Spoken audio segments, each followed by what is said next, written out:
This is Hauling Success,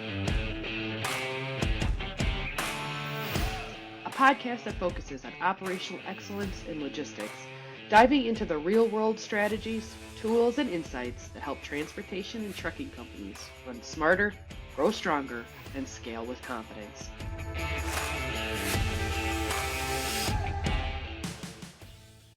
Welcome to Hauling Success. My name is Pam Polyak and I am your host.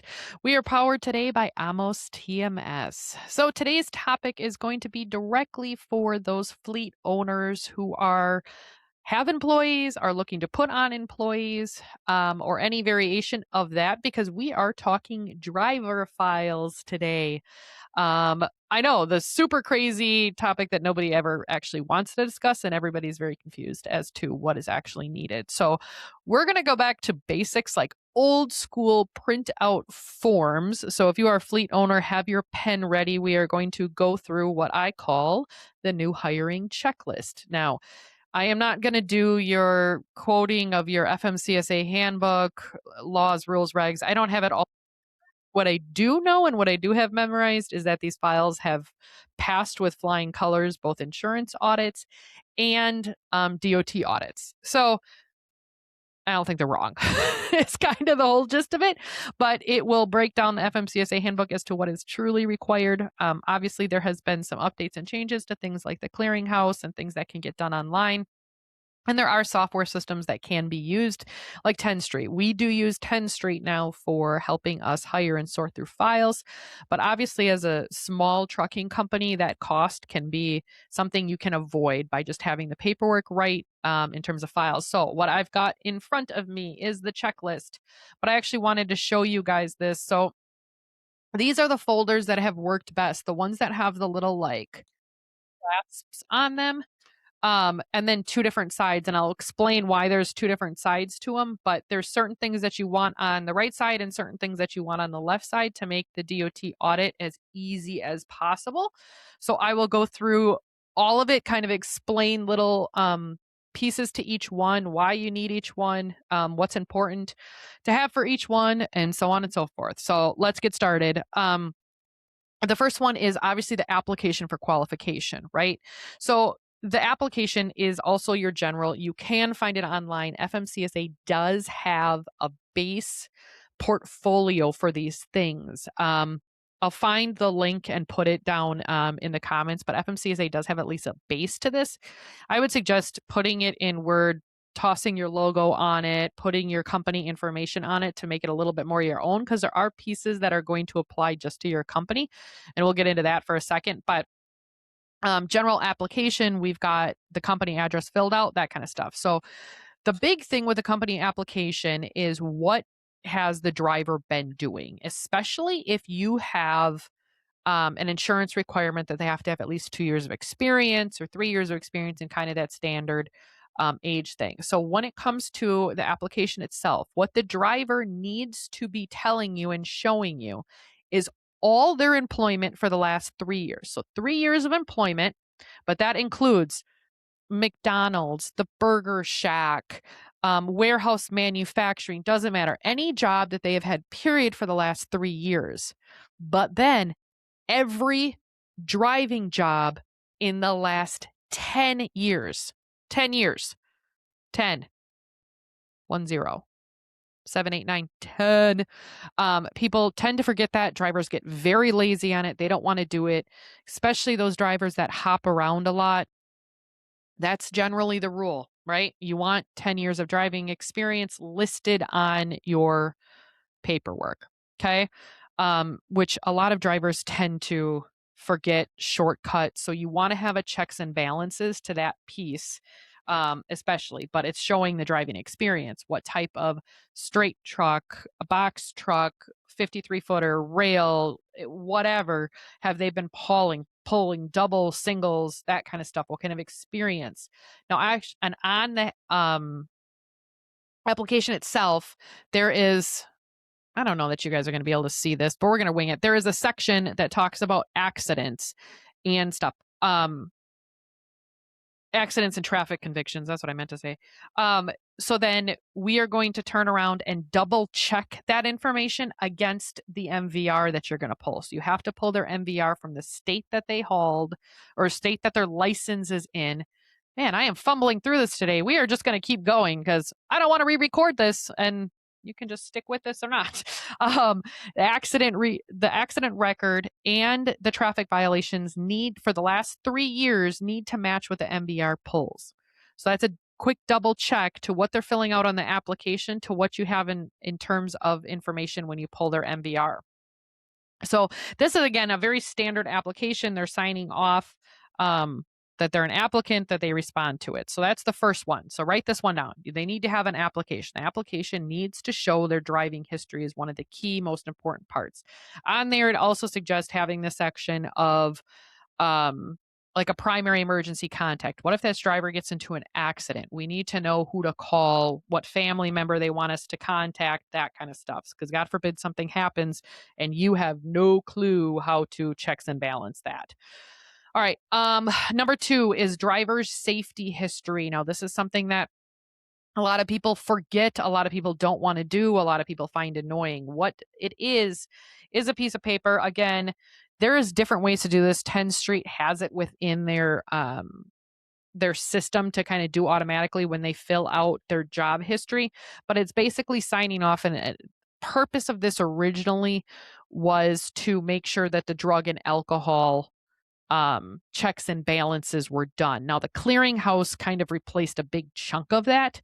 To my knowledge, it's still required. I believe it's a great best practice. You also want it to fill out previous employers to verify that they're not lying, because I will tell you, to this day, we get employment verifications for people who have never worked here. People make stuff up all the time. So this allows for that checks and balances. You're taking this piece of paper, and again, 10th Street will have several things. We're taking the piece of paper that they signed off saying, yes, I give authorization for you to tell us if they've, and it's very simple. It's not like a behavior thing anyway. It's very political. Was there any alcohol? Were they performing drug and alcohol testing? Any violations, any refusal of tests, any SAP. So it's definitely more drug and alcohol related, but it's verifying also that they worked there, right? So it's kind of that unofficial way of doing it. Past employer can complete the work history. Were they a box truck driver? Were they a class A? Did they have hazmat? That kind of stuff. So it's not necessarily yes, no in terms of behavior. It has the past employer completed any accident information. Were they a part of any reportable, non-reportable accidents, and reason for leaving? So a lot of times employers take a while to respond, don't like responding, fill out the information very half-assly. Let's just call a spade on that one. But the bottom line is what I've always been taught, and I don't believe this is actually the law, but it says that you have to make a reasonable effort to get the information done. And so what does reasonable effort mean? We've always gone off of the theory of 3 attempts, 3 faxes, 3 phone calls, 3 emails, whatever information that you have, 3 different attempts, documented attempts to get that previous information. That's where that reasonable attempt to come in. So on our checklist, I actually have on here what jobs, like name the job, and then when the attempts were made so that we know to track it. Okay, we've made a valid attempt to try and get this previous information. Now, again, the drug and alcohol thing, I think legally negated this, but for all intents and purposes, it does verify and stops the lying of saying that they worked at other places that they never even worked at. So again, it's a best practice thing for sure. I'd have to double check. I'm almost positive it's still a law from a previous employment check from a safety standpoint to make sure that they had the years of experience and then verified with the employer. But there's a huge chunk that's obviously drug and alcohol taken care of by the Clearinghouse. So let's go with yes, it's required. All right, applicant drug and alcohol, they need to sign off on this. We obviously have the old school form of the drug and alcohol testing, but there is the Clearinghouse now, which means that before you start them, they need to check off that they give you authorization to send a query to them. Query? I don't even know how to say it, but you have to send a full to them at the beginning as a pre-employment, a full query. Then each year after that, on an anniversary date, you are doing a limited, but you have to do a full one at the time of employment. So make sure that you're doing that. That is giving you authorization to drug test them and automatically put it into the drug testing system. Test results need to go into this folder. So once you get your test folder, this folder should be locked up in a filing cabinet of some kind as you're working on it, when it gets done, that kind of stuff. So we do print off, or had printed off, the drug testing results as obviously a negative. You want a negative, but then you've got that first results in there before the driver even does it. The other thing you want, MVR, motor vehicle report, that's pulling their driver's license. As best practice for us, we pull that before we even interview the driver. We're not wasting our time if this person's got a ton of tickets, person's got a DUI, things that we can't do. So as best practice, we always pull the MVR first, but that goes in this file. Again, each year that needs to be repulled on their anniversary date. Another thing that gets forgotten quite a bit, 7-day prior log form. So from the day that they actually start, 7 days prior, you need to have a 7-day log form. You can have 7 individual logs if you want. Ours puts it all onto one page. Again, I don't know that you guys can see this or not, but I'm trying my best here. It's a 7-day prior log form. Again, I would assume that you can find one on the DOT, but it just goes back 7 days from the date that they started. They're verifying whether they worked, they didn't work prior to those 7 days. If they had no gap in employment, then they should have had logs where, hey, you finished up at 5 p.m. on Friday, you need a 34-hour reset starting Monday, whatever. So something to keep in mind. That one is kind of often missed because it's not technically part of the pre-employment, but you have to have it prior to the day that you're starting them on duty status. So if you're putting them with a trainer for a few days and they're going on duty, it's that from that day, 7 days prior. And a copy of that also needs to be with them, because if they get pulled over, it's your 7-day prior logs is what that is. All right. We have always done a safety regs book. There is guidance within the FMCSA that says that as a carrier, basically says as a carrier that you're responsible for letting your driver know the laws and rules and regs. It's making them aware of it. Now, that is a very vague statement. It is very vaguely written. There is not a lot of guidance on it. There's not a lot of checks and balances to it at all. But what we did, or what we do, is we order a bunch of the mini FMCSA books. JJ Keller sells them. I bought them on Amazon before. And then in that front page, there's a signature page that says this was received by this driver. That's what you want to have back, and just have a record of it to say, yes, basically you were made aware of all the laws and rules and regs. Nobody reads that. Nobody has it memorized, myself included, right? I'm telling you right now, I'm fumbling through some of it as a rules log. So I just know the process and procedures that's gotten us through a lot. So, but you're supposed to be informing the driver of it. So at minimum, signing off that they received the rules and regs of the DOT is very important. So have that piece of it. So that's the top 7 that are considered DOT required. So again, from a safety standpoint, that's the stuff that's going on your right-hand side. What I just listed off is things that once the driver's in place, they should not change. They should not alter. You should have their history. You should have their application. You should have their drug and alcohol before they start running. You should have their 7-day logs prior. And I forgot road test. I skipped number 6. I'm sorry.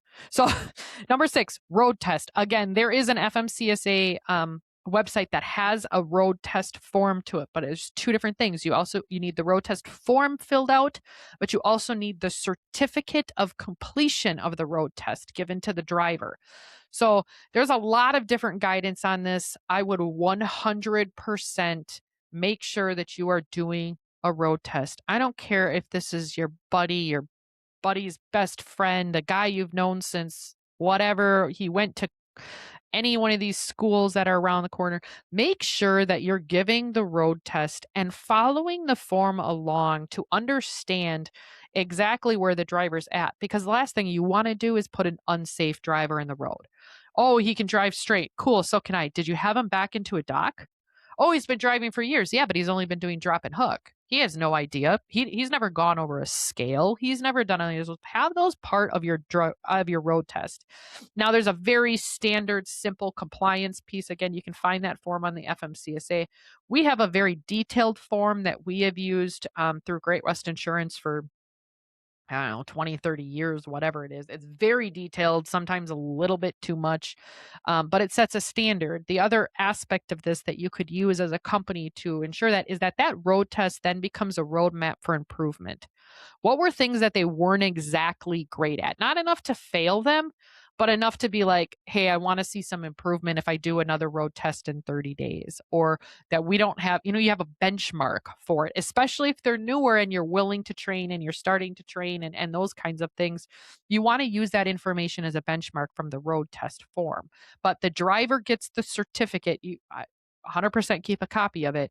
Driver gets their certificate, and then we keep the long test form that's got all your pass, fail, check marks saying that, yes, they did each one of them. They showed you how to successfully do this. They showed you how to successfully get in and out of the truck, pre-trips, post-trips. All of those things can be a part of your road test. Best practices 100% says you should.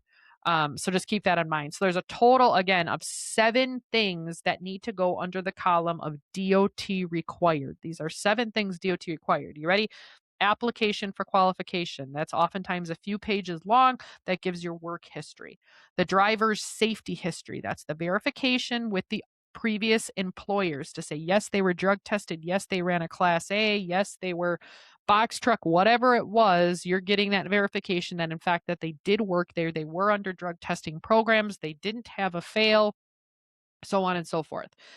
Your clearinghouse, you need the permission to run their query from them, meaning they have to be in the system. They have to give you permission to do it, and it will give you the data back. You also need your initial pre-employment drug test. Make sure you're notifying that the consortium that you're in, that they are getting added to the consortium, and that this is a pre-employment drug test, not a random. You got to make sure that the drug testing facility codes that well as well. Codes that well as well. You know what I was trying to say. MVRs, that's what that initial pull for every state. I would also say put that in PARS as well. For Wisconsin, we're in PARS. I know every state calls the system just a little bit different, but it's basically the site that helps monitor if there's any changes to the driver's license itself. 100% do that, monitor it, watch it. I will tell you, old school way before PARS was a thing. We had a driver who got a DUI and never told us. Never told us. Lost his license. And this was years ago, so don't come for me, FMCSA. This was a long time ago, probably early 2000s. And it was like, are you kidding me? So then we ran his yearly MVR and come to find out that he had lost his license months ago and never said anything. Which is obviously a very dangerous situation to put yourself in. So make sure that you're enrolled in whatever state program is out there that does the immediate notifications if there's any change at all to their driver's license. So you basically enter the driver into the system as yours, and it'll kick back any types of changes, speeding ticket, insurance violations, even your med cards. It'll notify you of that. It'll notify you of anything, any change to their actual MVR and driver's license at all, good or bad. It will show up as a notification for you. So 100% do that. That was number 4. 5 is the logs, the 7-day prior logs. Number 6 is the road test forms and certificate. So make sure you have both, not just the road test, but the form and the certificate. And then number 7 is a safety regs book. Again, just showing that the driver was given the information in which they have to follow DOT guidance on. Okay, so that's all the right side of the folder. The left side of the good old handy folder. These are things that are best described as things that expire. It's only pretty much 3 things, but they're things that expire, right?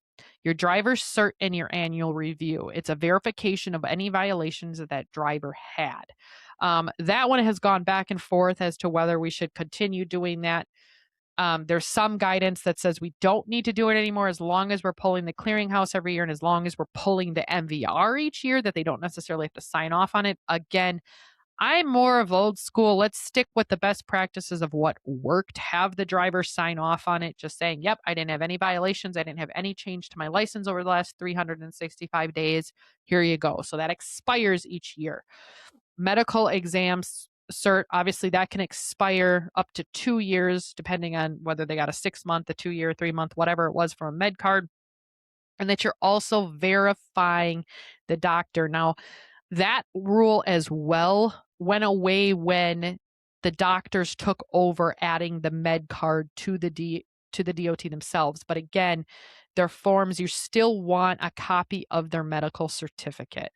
I would still say it's best practice. I know it's attached to their MVR now. I get that. But from a best practice standpoint, I'm more old school and say keep a copy of it. Make sure you have it in your files as updated as possible. Verifying the doctor, which is there's a site to go to it. I don't even know that exists anymore technically. So you might not even be able to do it because of the way that they're doing the med cards directly to the MVRs. But worth triple checking. Again, this is the old school way of doing it, but it's got us through 2 different audits. So 2 different DOT audits and countless insurance audits. So again, best practice. And then a copy of their driver's license, both front and back. Again, it's attached to the MVR, but if driver's license expires, that kind of stuff, you at least have valid information for what's in front of you. So those are the things on the left side. Now, the rule of the thumb is that when they expire, you're not tossing them out. You're not doing anything. You're moving it over to the right side and in back. So this, again, old school. If you ever have a DOT audit in person, which I know is few and far between, but when they call for driver files, all you're doing is handing this over. This is clean cut. This is not more information. Here's the other thing. You do not want to be giving a DOT officer or a DOT inspector more information than what they're asking for. Just give them what they're asking for. Don't bury them in information. Don't overdo it. Notice how I didn't list off anything from a personnel file standpoint. I'm getting into that in a minute. But this folder is considered your DOT compliance driver folder. You've got your DOT requirements on the right side. You've got your expirables on your left side. When something expires, you're moving over to the right side. Okay, this is the general rule of thumb. Now, with electronic stuff, this is exactly how I have set up our electronic files, right? You go into the computer, you go into the driver's name. In the driver's name, there's DOT expirable items, there's DOT mandatory items, and then there's a personnel folder. And inside each one of those folders is everything I just listed off.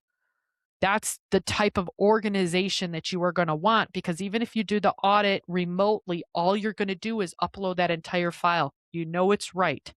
You can upload it within seconds to the request. That's the type of response. Yep, I've got that information. I know it's good, right? So you've got the driver name, which driver name, if you want to do it old school, driver name. Right side is all your DOT required. Left side is your expirable items that you are going to replace once they expire so that everything's current and up to date. This is your DOT folder.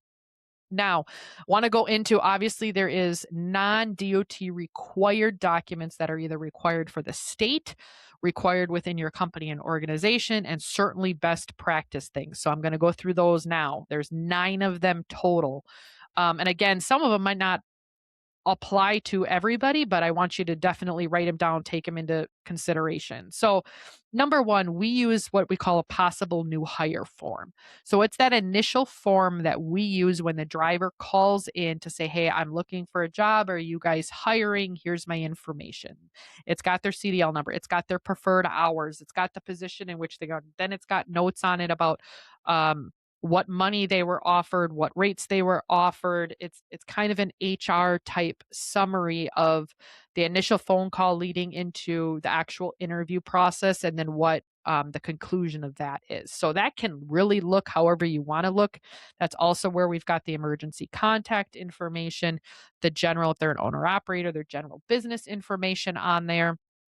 If they're an employee, it's got just some vague notes taken during the interview process about their history, just to verify that the conversation that you had during the interview actually matches with what they gave you.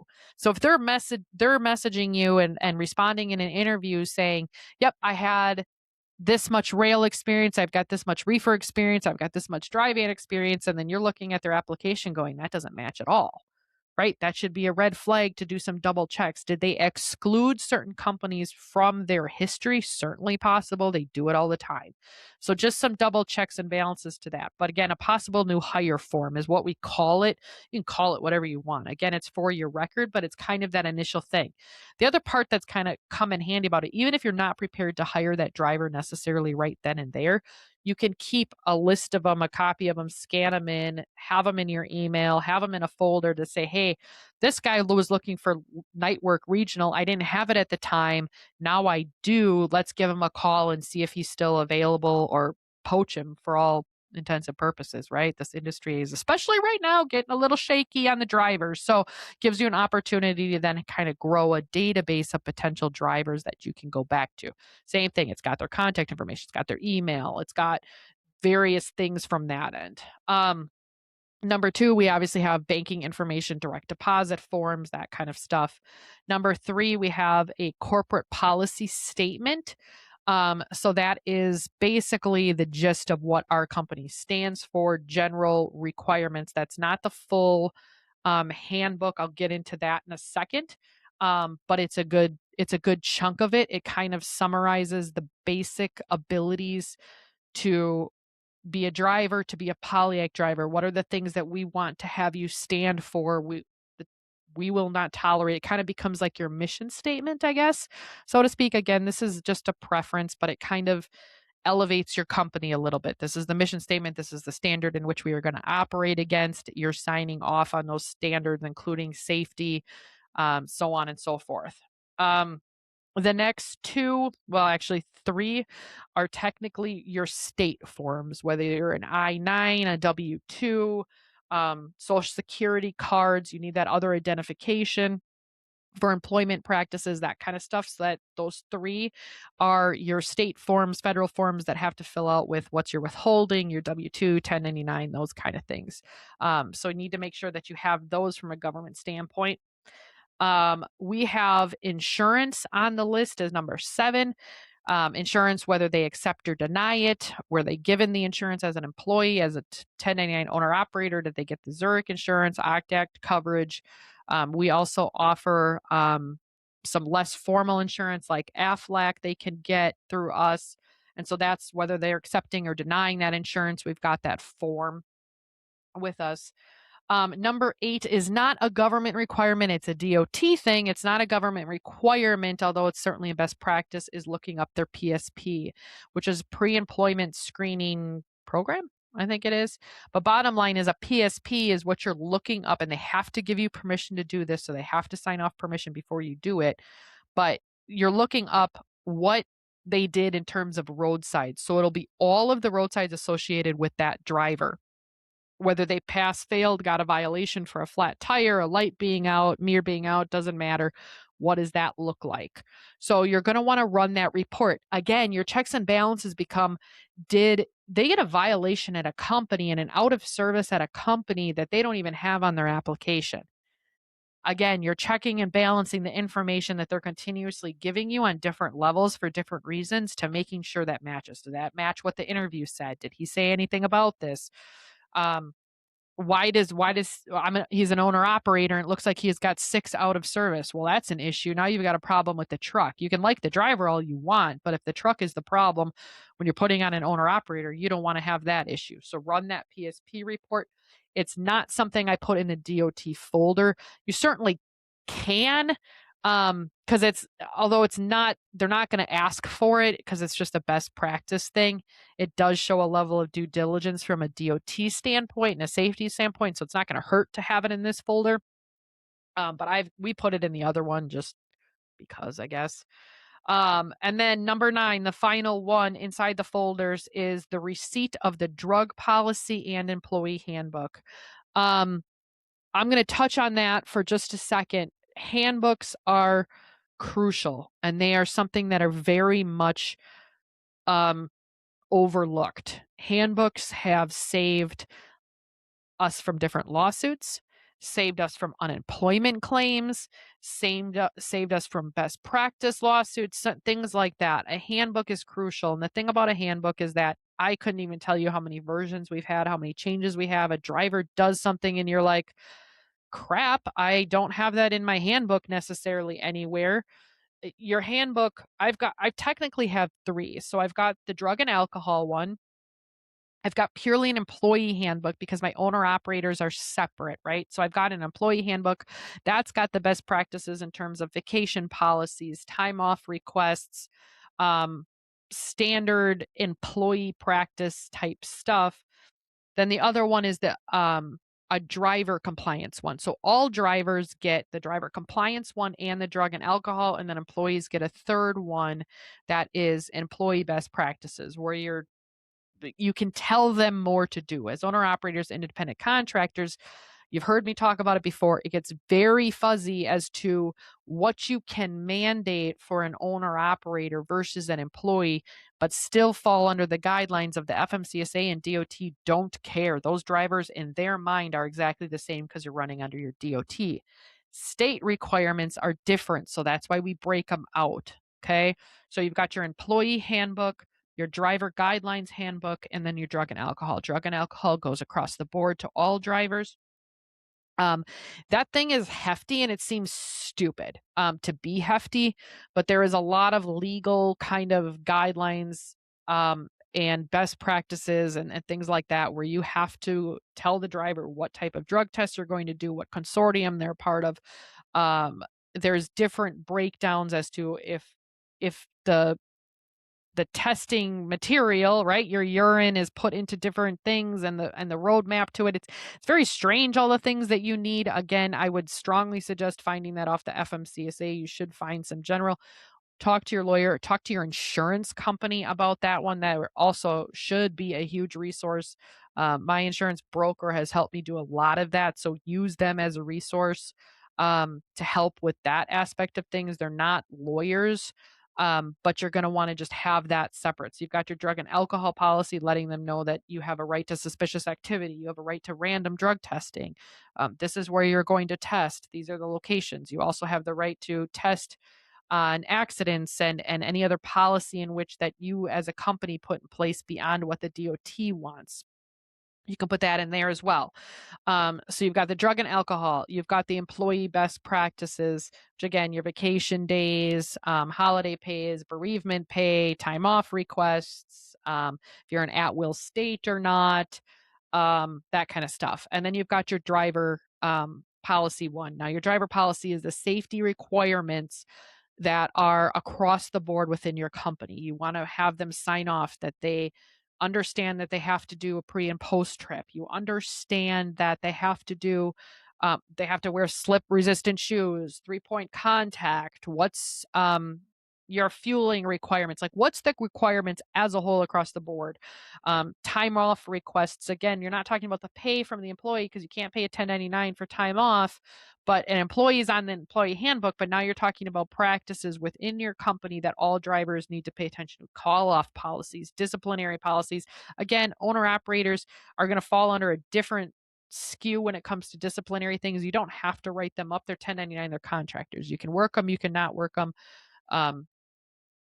The lines get a little blurred, but as a driver guideline, you want all those things written out. What happens if it's snowing? What's the expectation for these customers? What's the expectation for equipment? What's the expectation for call-ins, delays, sicks, cancellations, need home time, whatever? What are all those requirements as drivers, not just from a pre and post trip thing, but also you also want to put in there, which I learned this one the hard way, when an owner operator decided to take my trailer and use it on the other side of the country for his own work. I didn't have in our employment agreement, well, he was an owner operator, a contract at that point, that he was not allowed to use my trailer for anything other than dispatch. And because I never said that and had that in the contract, there was literally nothing I can do but go down to Georgia and get the stupid trailer out ourselves.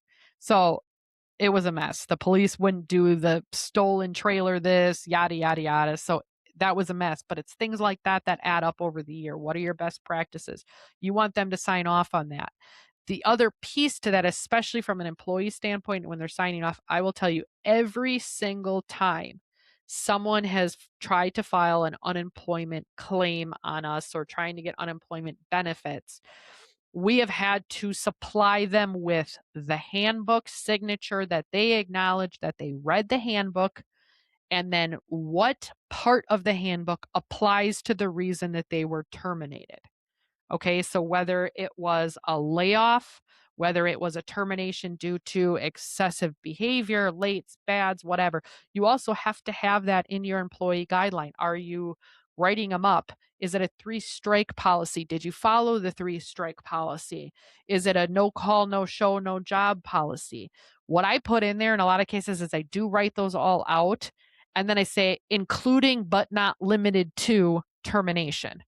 Include, like, you will get written up to including the possibility of termination. And so I keep those broad things a little bit more open, but includes excessive behavior and driving. If you get a phone call that they're driving reckless and you watch the cameras and watch the videos, your handbook better say that you can terminate that driver based on that immediate excessive behavior.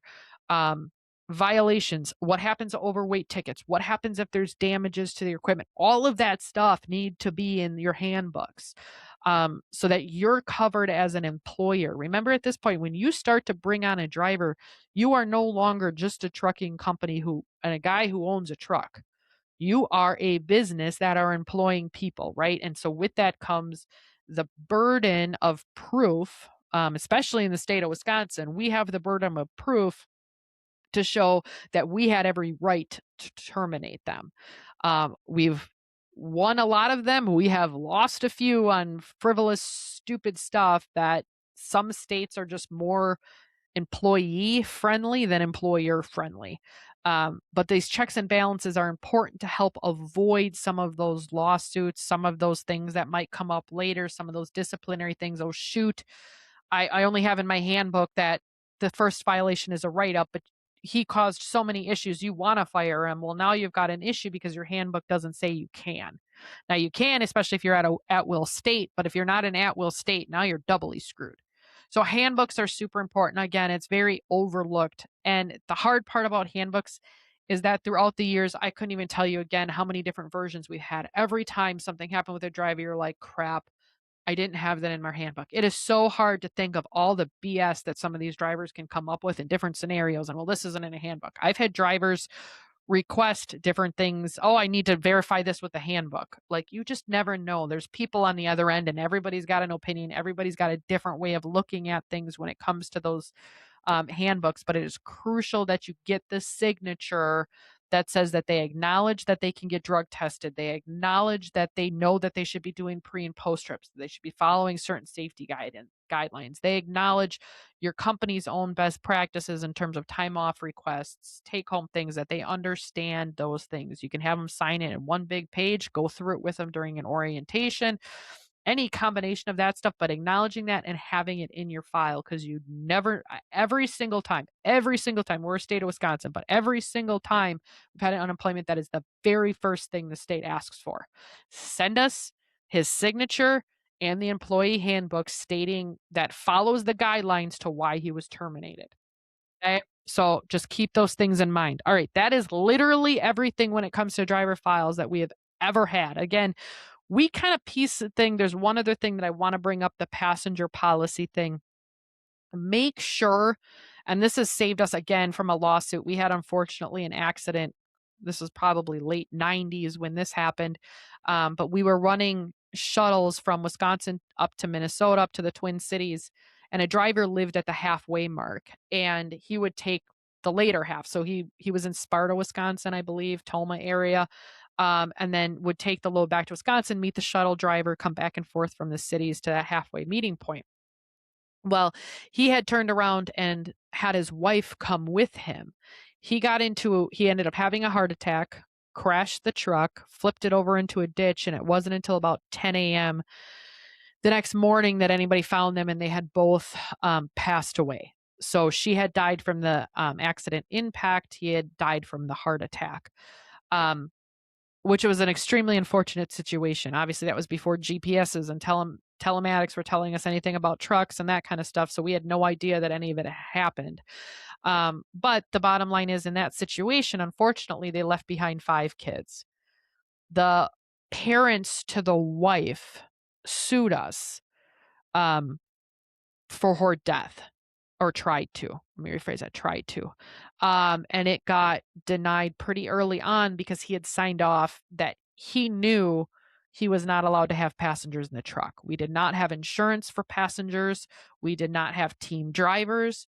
We had a no passenger policy. He had signed off on it when he started on various different forms, and so we were able to overcome that lawsuit very quickly.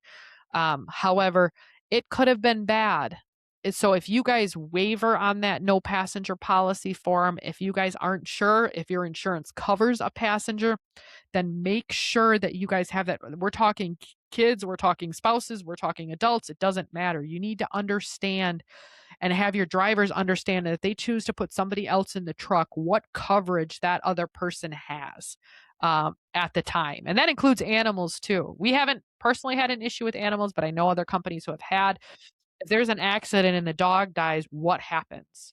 Is there insurance coverage for it? Do you want to have insurance coverage for it?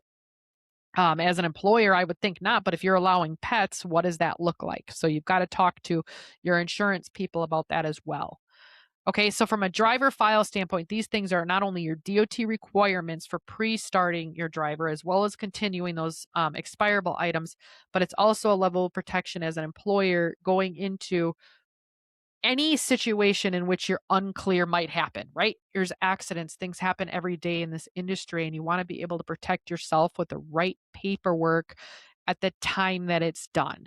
Okay. So again, if you didn't catch all of this stuff, I went through the DOT required stuff. I'll go through it real fast one more time. Application for qualification, your driver's safety history, the drug and alcohol program with the results, your MVR, which is the driver's license, your log 7-day priors, road test and certificate, safety regs book. Left hand of the folder is your driver's cert and annual review, medical exam certificate, again, verified doctor. That one's a little bit whatever with the new laws changing, but it's still something I would say is best practice. And then driver's license, both front and back pictures of those. So that's your file in left and right. Now in a separate folder, a personnel folder, again, you don't want to give the DOT more than what they're asking for. So in a separate folder, you're doing your company requirements. There's 9 of them we've got listed: possible new hire form, direct deposit banking information for their payroll, corporate policy statements. Then you've got your I-9s, W-2s, WT4 forms, depending on how your state operates within those, social security cards, other identifications showing their citizenship, that kind of stuff, insurance coverage, accepting and denying insurance that gets offered. Obviously, do not offer insurance to your 1099s. That's illegal. Don't do it. Make sure that they have other coverage that they are reimbursing for fully, whether it's occupational accident and AFLAC coverage, something like that. You cannot pay health insurance or work comp on 1099s. Don't do it. It makes them an employee. Okay, vent over. PSP reports. Again, that could be a little bit iffy. If you want to put that in the DOT folder, it's totally fine. And the receipt of drug, alcohol policies, and employee handbook. So that is a wrap on new hire folders. I know it's complicated. I know it's tedious. I know it's not a fun part of the job, but I would strongly suggest making sure that those processes and procedures are in place before you even hire your first driver. You will then learn a lot as you go through it. Like I said, your employee handbook might change over time. Things that you learn, drivers try and pull a fast one, then they did this and it's not in your handbook and now you're screwed. So there's a lot of altering to that, but obviously the DOT stuff generally is here to stay. Now, rules and regs change, forms change a little bit, but staying on top of it as much as humanly possible, and then making sure that things are as easy as possible to find, stay organized. Even if you don't want to do the hand copies, you want it electronic, you want it filled out, cool. Make sure that it's in folders that are just as easily readable and understandable. Label things the exact same. Put the driver's name, put the title of what it is, so that you know exactly what you're looking at. Be as organized as possible, even in the electronic form, because when you have a DOT audit, the last thing you want to do is going scrambling, going, where did I save that file? I think he emailed it to me, but it's been 3 years and I don't know, I should have had it. It's somewhere.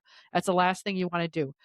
Have it organized, prior to and up to the day that that person starts, making sure that everything's done, and then you never have to look at it again except for your expirable items. Okay. Hope that helps. I hope that makes a lot of sense. If you have questions, comments, concerns, again, I'll try and find that FMCSA link. But I know it's just on the regular government site that allows for you to pull out their road test forms and their application forms from that as well. So any questions, comments, concerns, simply leave it below. But until next time, I hope everybody drives safe and be as proactive and as business oriented as possible.